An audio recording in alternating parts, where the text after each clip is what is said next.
दोस्तों, मैं फराज मलिक एक बहुत जरूरी रिपोर्ट बहुत कम समय में बहुत आसान भाषा में आपके सामने रखने वाला हूं। देखिएगा, समझिएगा और उसको शेयर जरूर करिएगा। आज पूरी दुनिया इस्लाम को मिटाने में लगी हुई है। इस्लामोफोबिया के नाम पर इस्लाम को बदनाम करने में, इस्लाम को नीचा दिखाने में लगी हुई है, लेकिन ये अपने मंसूबों में कामयाब नहीं हो पा रहे हैं। खासकर यूरोपियन कंट्री, जो यूरोप के देश हैं, अंग्रेजों के देश, ये लोग इस्लाम को बहुत ज्यादा बदनाम करने में लगे हुए हैं।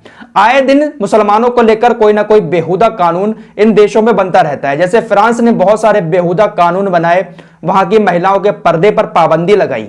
अब आप 2-3 दिन से खबर और सुनते होंगे स्विट्जरलैंड की। स्विट्जरलैंड के अंदर भी मुस्लिम महिलाओं के बुर्का पहनने पर पाबंदी लगा दी गई है। आइए अब आपको बताता हूं कि आखिर इस पाबंदी के बाद स्विट्जरलैंड को कितना बड़ा नुकसान होने वाला है और स्विट्जरलैंड की किस तरीके से पोल खुली है। पूरी तरह से स्विट्जरलैंड का इस्लाम विरोधी चेहरा दुनिया के सामने आ चुका है।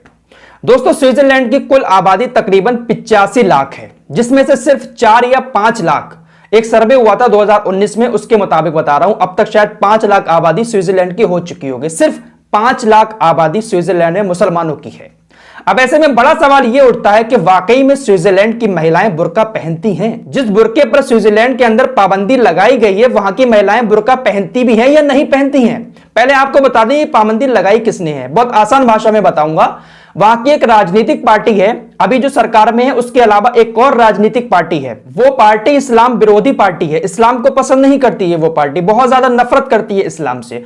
उस पार्टी ने अपने देश के नागरिकों से एक वोटिंग करवाई कि कितने लोग इस पक्ष में हैं कि वहां की मुस्लिम महिलाओं के बुर्के पर पाबंदी लगा दी जाए। तो 51% लोगों ने कहा कि हां, यहां की मुस्लिम महिलाओं के बुर्के पर पाबंदी लगाना चाहिए। 49% लोग ऐसे थे जिन्होंने कहा नहीं, बुर्के पर पाबंदी नहीं लगनी चाहिए। तो फिलहाल 51% लोगों ने कहा कि बुर्के पर पाबंदी लगनी चाहिए। तो अब वहां पर कानून बना दिया जाएगा कि महिलाएं वहां पर सार्वजनिक स्थान पर बुर्का नहीं पहन सकती। इसके पीछे तर्क यह दिया जा रहा है कि कोई भी बुर्का पहनकर आतंकवादी घटना को अंजाम दे सकता है, क्योंकि इन लोगों के मुताबिक आतंकवादी सिर्फ इस्लाम में ही पाए जाते हैं। ये इनकी सोच बन गई है और ये दुनिया के सामने भी यही सोच बनाना चाहते हैं।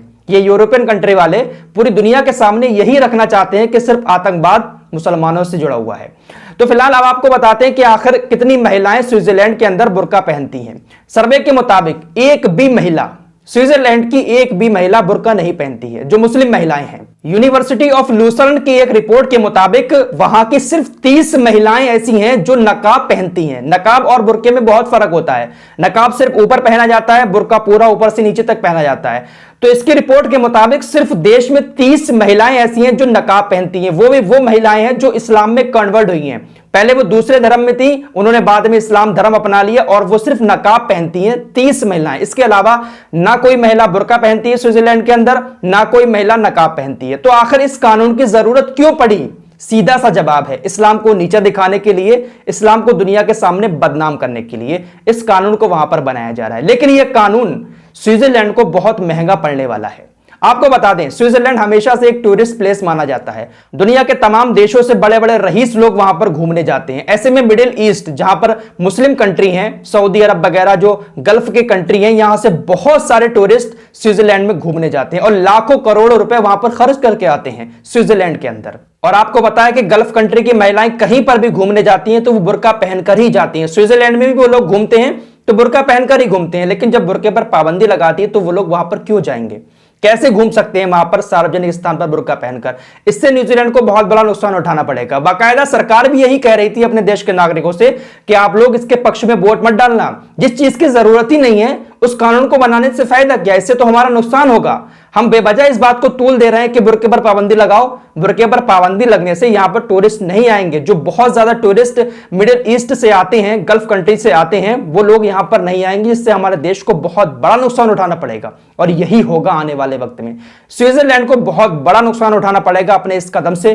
लेकिन सीधा सीधा इनका मकसद यही है कि इस्लाम को कैसे बदनाम किया जाए, आतंकवाद के नाम पर किस तरीके से इस्लाम को नीचा दिखाया जाए। पूरी तरीके से इस्लामोफोबिया के नाम पर ये इस्लाम को बदनाम करने में लगे हुए हैं। तर्क दिया जाता है कि भाई आतंकी घटना को अंजाम ना दे कोई बुर्का पहनकर, इसलिए बुर्के पर पाबंदी लगाई जा रही है। तो फिलहाल ये खुद बर्बाद होंगे अगर इस तरीके की हरकतें करते रहेंगे।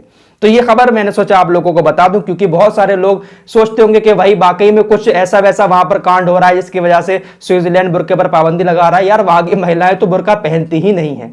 इसलिए इस रिपोर्ट को आप लोग ज्यादा से ज्यादा शेयर करें। मिलते हैं फिर किसी और लेटेस्ट अपडेट के साथ, लेटेस्ट रिपोर्ट के साथ। तब तक के लिए जय हिंद, जय भारत।